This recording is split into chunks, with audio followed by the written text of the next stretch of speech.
everyone, I'm Jasmine and this is Liva, my Impodogela. And right here is Hope, that's my with doll balloon. And I'm here today to do another Jasmine's 5. I'm just going to show her because I might not hold her all the time. But yeah, we're going to talk about Jasmine's 5, and today we're going to talk about 5 tips when you sell a doll or want to sell a doll, something like that. I noticed recently that a lot of people don't know what to ask for a doll, or they want to sell items but they don't know how, or they don't know the information that they want to give or need to give. And I noticed that a lot of sales posts are very plain. They say doll for sale, Zoom, I don't know which sculpt even sometimes, or Zoom Migma, let's say, for example, and that's it. Comes with even that's not included sometimes. And that's why I decided to do this subject. Oh my god, there's something in my eye. Yeah, I'm sorry. I think I'm good. So that's why I decided to do this, because I noticed that a lot of times, or sometimes, there's a lack of communication, or sometimes there's a lack of information on a sales post, which makes a lot of people just decide not to purchase it at all, or just to skip that post because it's a bit weird. And these days with scammers you have to be very alert. So yeah, so that's why I decided to make this little video today.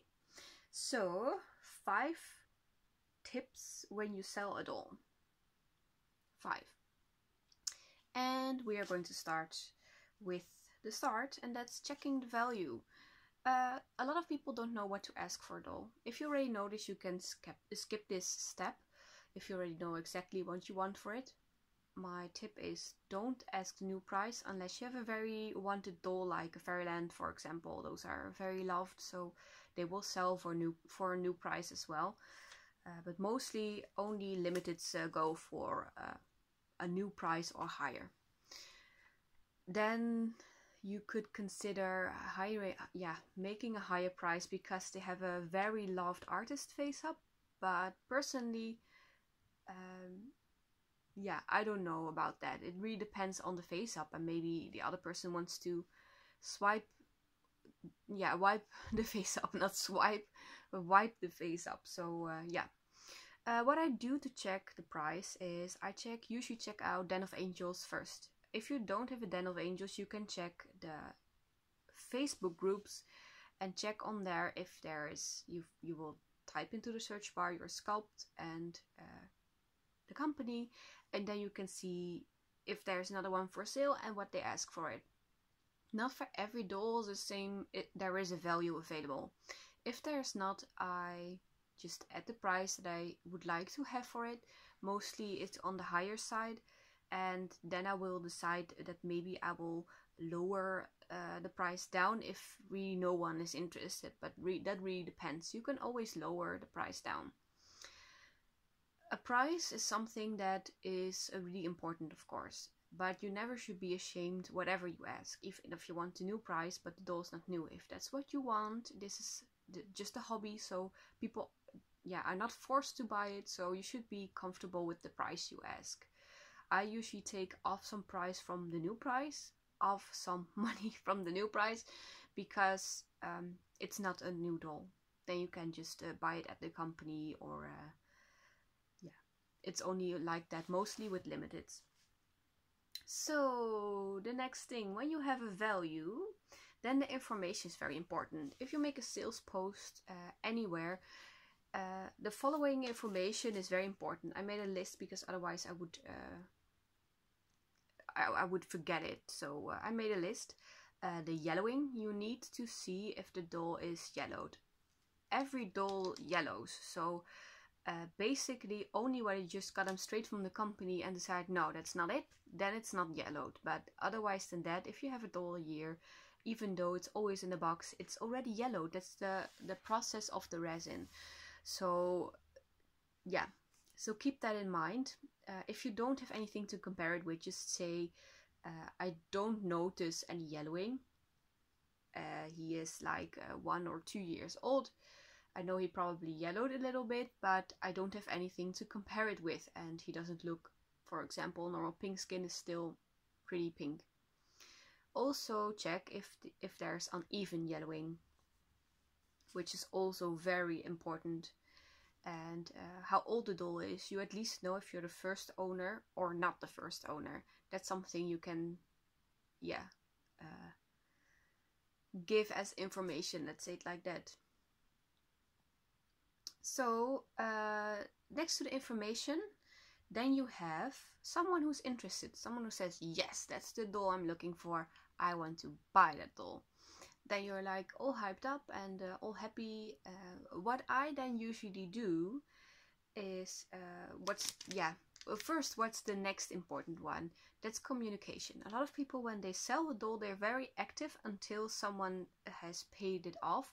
And yeah, not all the time, but sometimes it happens that the seller then becomes a little bit more slow. They say they ship it in a few days or in 2 days.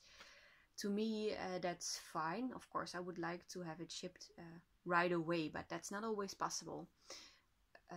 So what I usually do is, when there's a last payment made, I usually say I will ship it on Monday or Tuesday. So I will, let's say for example, it happened on Saturday, I will ship on Monday or on Tuesday. And usually that works pretty well, because that way people can, yeah, I'm not restricted to one day. Maybe I'm not feeling well, maybe it doesn't work out, so I still have 2 days to arrange it. So that's why I pick those 2 days. And in a high case of emergency that I can't make it, then I will tell the buyer that the same day. So I will tell the buyer on Tuesday that I'm not going to make it. Communication is really important, because especially when the moment is there to ship it, and because yeah, there's so many scammers out there, it's really important that you keep up the buyer up to date, and that makes a very important part of purchasing a doll. Also with a trade, with whatever, agreements are agreements, and just have to deal with it. Sometimes you have to get out, for example, when you're not feeling too well, you made an agreement, otherwise tell the person up front.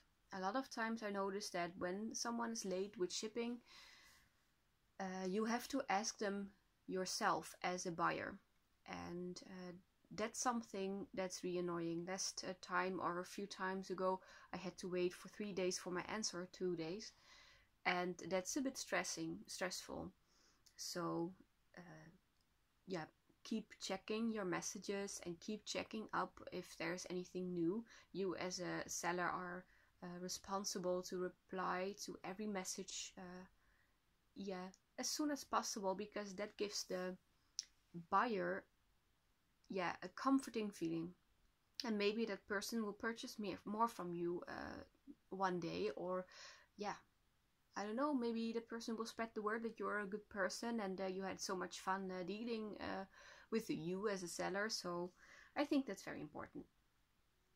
So we had value checking, we had information, we had communication, and then you sold the doll. You had all the most communicating parts. What I do is check up the doll. A lot of times when a doll arrives, I notice that there are small things that are not mentioned, like scratches, deep scratches, let's say it like that, or a broken finger, or maybe things like that, I guess, or maybe little chips around joints. And I think that's mostly because people don't check up the doll anymore. What I do is I clean the doll with a wet magic sponge before I'm going to wrap it, and then I check everything. While I'm doing that, check everything carefully, and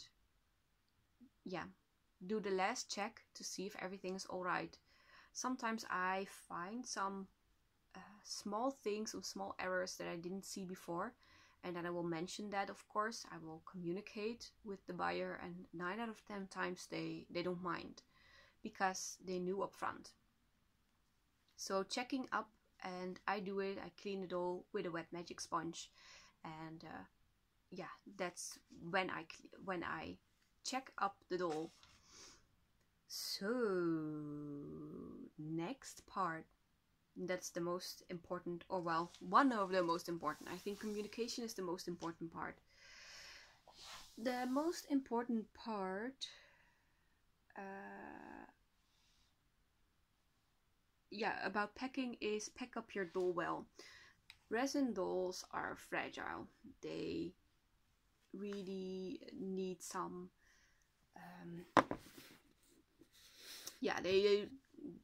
fingers can break, everything can break, so it's really important to wrap up the doll very well. What I do is I wrap up first the hands, the feet, the knees and the elbow joints, and then I decide to wrap the legs separately, and wrap the arms and the torso and the head. And of course I will use a face cap when it's when it has a face up that someone wants to keep. So yeah, so I think it's very important. And then I will wrap it as a mummy at once, and then I will put it into the box. And if I don't have an outer shipping box, which often happens, then I will wrap it up with bubble wrap, or wrap it up with a plastic bag very tightly around it, so that when it rains it still will keep dry. And yeah, I think that's a good thing.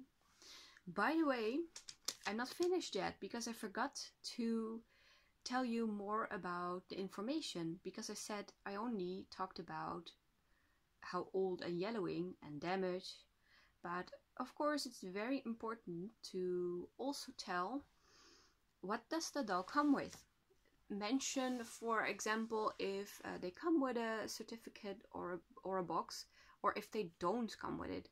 That's one of the questions that's very important to a doll owner, and I think that that's a very basic question that everyone, or almost everyone, will ask. So that's something you can definitely mention in it. And next to that, if you accept layaways and what the terms and conditions are. So maybe you say, I accept layaway, but I need a down payment from 100 euro or $150, and all payments are non-refundable. Or if you do hold, so maybe you say for $50 I can put a hold on it for 30 days.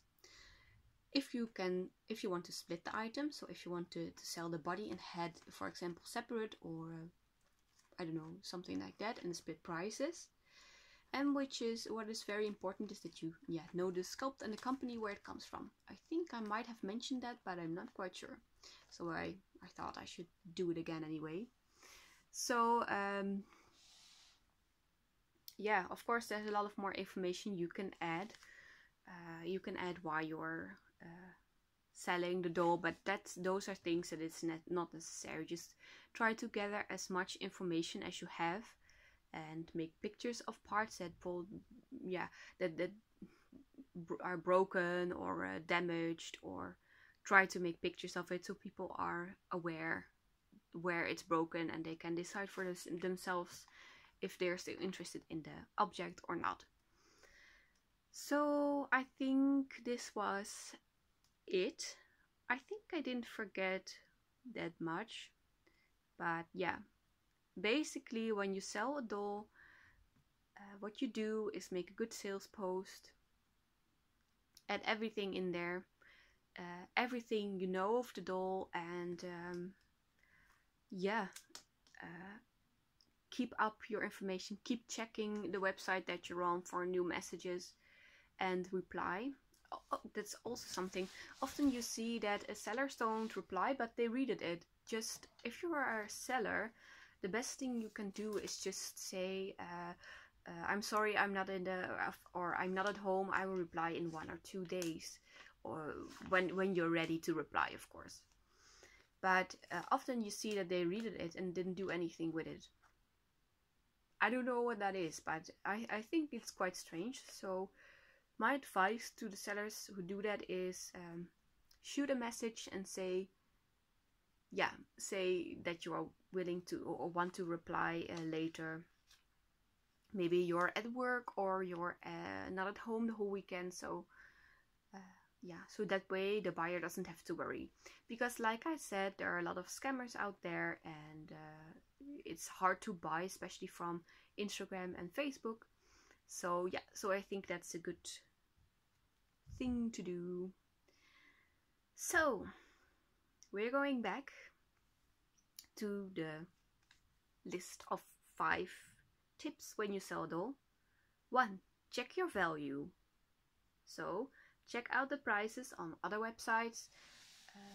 Take off things like breakage and broken fingers, of course, make the value less, for example. And yellowing, uneven yellowing makes the doll worth less, except when it's a very special limited doll.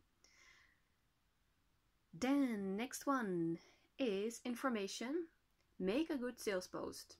So make a good sales post, put all the information in there that you have, and state everything in there that you have.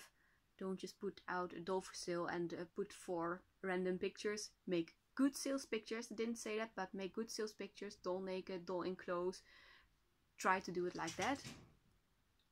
And then we come at communication. When it's finally there, be sure you are a good seller and keep your buyer informed. So keep the information ongoing, even if the money is already on your account. So then is checking up the doll. Give your doll a last check. You know there's nothing wrong with the doll, and you make sure that that the doll is in good condition. You don't want to have any drama because you sold a doll that did have breakage and you say no, it didn't, and the person says yes, it did. So you don't want to have that in any case. And the last one, number 5, is packing, which is super important because you don't want a doll to arrive broken to someone's home, and that would just be sad, of course. So I hope that this was useful. So that's it for now. This was Yasmin's 5, and I hope you all enjoyed. Maybe a bit of a boring subject, but I think it was necessary for me to do this. So thank you all for watching, and see you guys next time. Don't forget to subscribe if you had fun. You don't have to, but you can. Okay, bye bye.